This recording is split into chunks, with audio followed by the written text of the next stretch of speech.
Algebra 2 people, here we go. This is going to be section 2.2, day 2, part 2, where we're going to look at intercept form and actually applications of the quadratics. So intercept form is when you have already factored your quadratic, and we will be doing a lot of factoring in the next chapter. So I like to use root 1 and root 2. I know in your book they're going to use P's and Q's. I just find using R kind of translates to other books as well. So we have a quadratic that is going to have two potential roots. So how this would look, we're just going to put up a generic. You have your quadratic that looks something like this. Realize that you can have no roots, two roots, or only one root. But where do the roots come from? They come from where you cross the x-axis. All right, so we call x-intercepts roots zeros. All means the same thing. It's three different ways to say the same thing.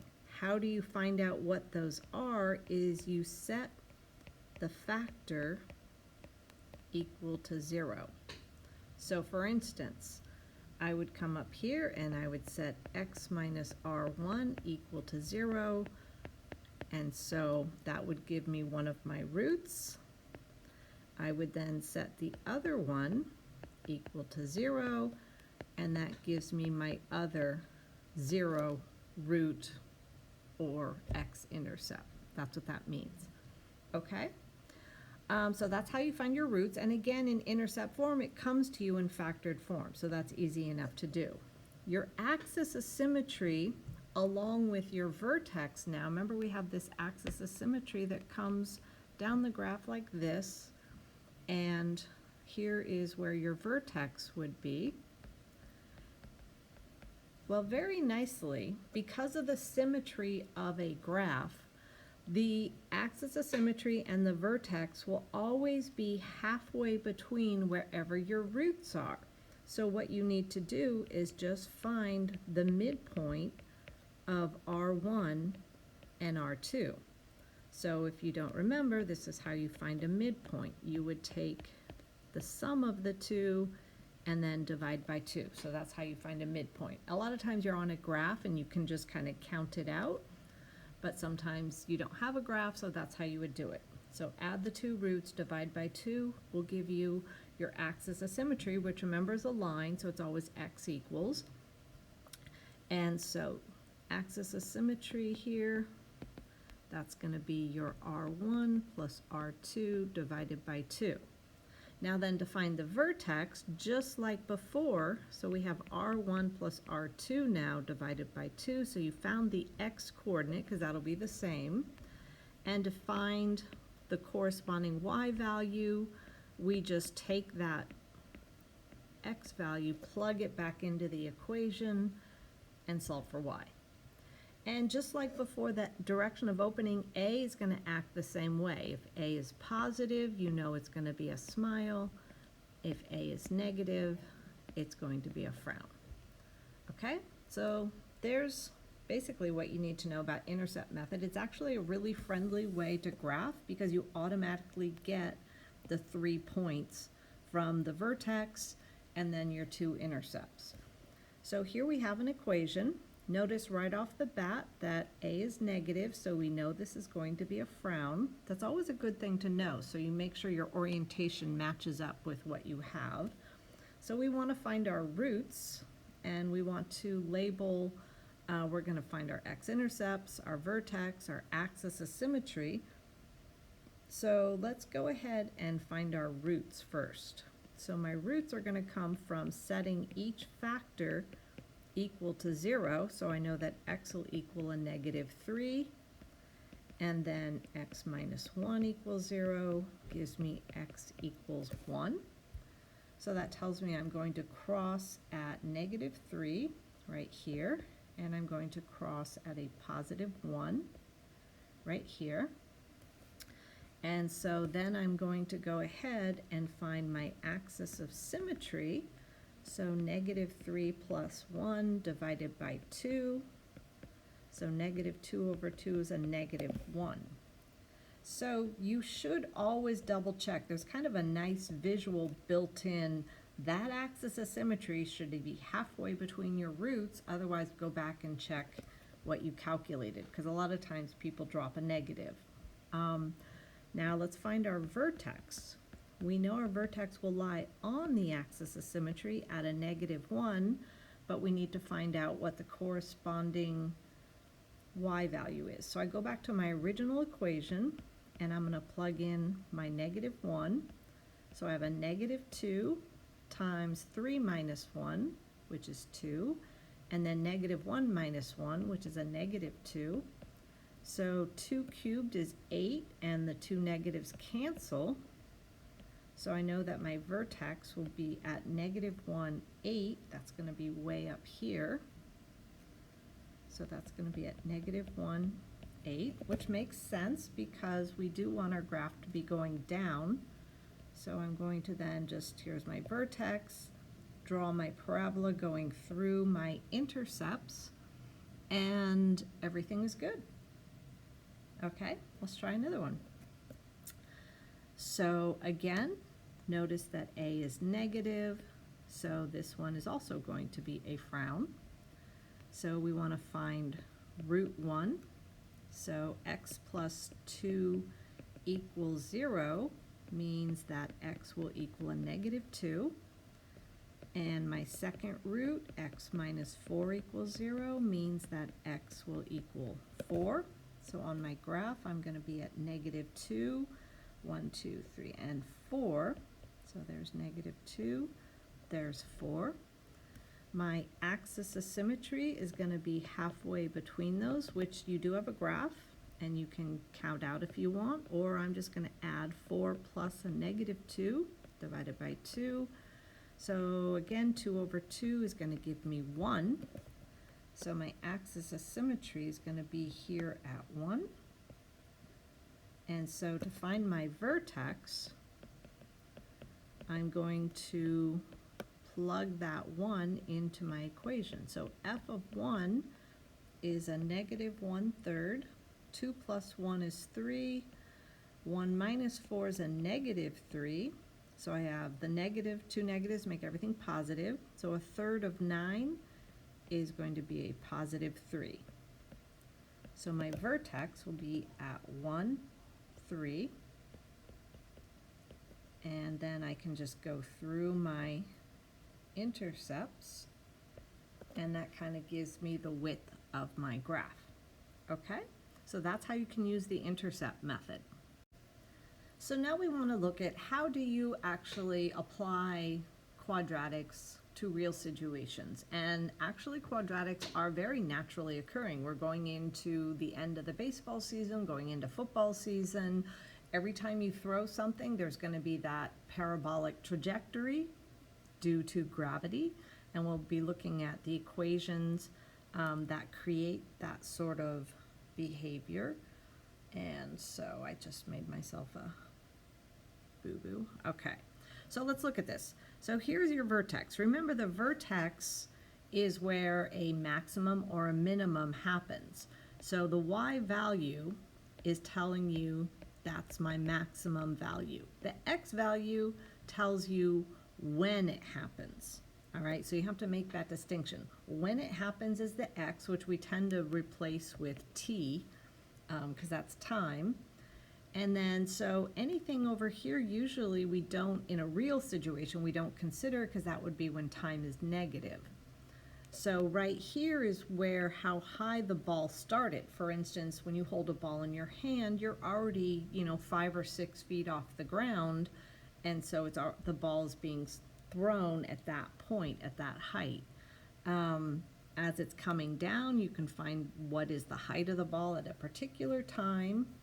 And then when it hits the ground, that is going to tell you what is, how long did it take for the ball to be in the air, because then when it hits the ground, it's no longer in the air. It can tell you how far away from you that you hit the ball. So we'll look at some situations to tell you how to read when you have your intercept there. Okay, I know I didn't say that very well. Let's just look at the example. So here we have, in the last chapter you looked at comparing linear equations and a graph. Now we're going to be comparing quadratic equations. So we have this person playing golf, and their first golf shot is being represented in the picture down here. So this is the first shot.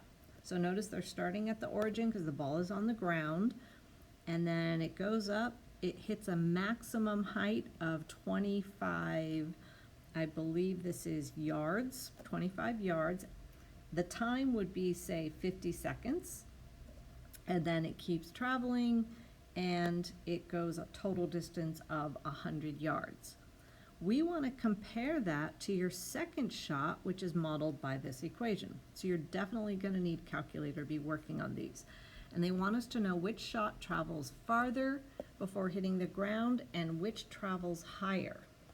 So since we have everything for the first shot over there, let's go ahead and record what we know. We know that its maximum height was the y coordinate of 25 yards, and we know that its total distance was going to be 100 yards. So we can read that from the graph. Now we have to do the same for the second shot. So what we're going to have to do is find the vertex of that second shot. So notice that my roots, where you set each factor equal to 0, my roots are going to be 0 and 80, which means halfway between those 2 points, if I were going to find my vertex, halfway between those is going to be at 40. So we're going to plug 40 into that and go negative 0.02 times 40 and multiply that by 40 minus 80, or negative 40, and when you do that you will get 32. So we know that the maximum height for the second shot is 32 yards. Now, the distance is based on the roots. So when we found our roots, that second root was 80. So it went a distance of 80 yards. So then in comparing these, we want to know which shot travels further before hitting the ground. So the first shot has a longer distance, but the second shot went higher, which actually makes sense. If you go higher, you tend to fall shorter than if you kind of maximize, kind of not too high, but then you can go further with the same velocity. Okay, so that's how we have, so if I had to write this as a conclusion, I could say the first shot travels further and the second shot travels higher. It didn't give us very much room for there. Sorry about that. Okay, so then we come to the second question. The path of your third shot is going to be modeled by this equation. Does the first or the third shot travel farther before hitting the ground, and which goes higher? So now we want to figure out what's going on with our third shot. So we have to kind of do the same process we did with the second shot. So notice that our roots are going to be x equals 0, and the second root is going to be at 40. So that tells me that the distance it traveled, that second one, is going to be 40 yards. And then halfway between 0 and 40 is 20. So my vertex is going to happen at 20 seconds, and then we have to plug that 20 in. So you're going to find g of 20, and so you need to plug that into your calculator. So negative 0.03 times 20 and times then 20 minus 40, that is going to give you 12. So that means its maximum height is only 12 yards. So it looks like you're getting tired here because everything in the third shot is less than the first shot. So as a conclusion, if I'm comparing the first shot and the third shot, the first shot went higher and further. So when you're comparing the max and the total distance. All right. Okay. And we're still going. So then you're still golfing. That third shot wasn't so good. So you're going to make a fourth shot. So the fourth shot is a parabola through the origin. So let's kind of map this out. So remember, your ball is placed on the ground. It goes through the origin. It reaches a maximum height at 28 yards when x is 45. So this is 45, 28. And then it's going to come back down. So the x-coordinate here is 45, maximum height is 28. So let's see what we know about this fourth shot using the symmetry that we know about a parabola. So if half the distance gets me to my height at 45, that means I'm going to hit the ground half the distance away. So my distance here is going to be 90 feet. And then your maximum height they gave you is going to be 28 yards. Sorry, that was supposed to be, everything's in yards here. Go back, yards. So if we are going to, what do they want us to do? Compare the distance it travels with the first two shots. So the first shot and the second shot. So we are comparing 28 yards to 25 and 32. So in terms of the maximum, the second shot is still the highest. And this one went 90 yards, which is still less than the first shot. So the first shot is still the longest. All right, and that is how you would go about analyzing that. And it's really nice to have that symmetry of the graph. So if they only give you a few pieces of information, you can just then double it to get the rest.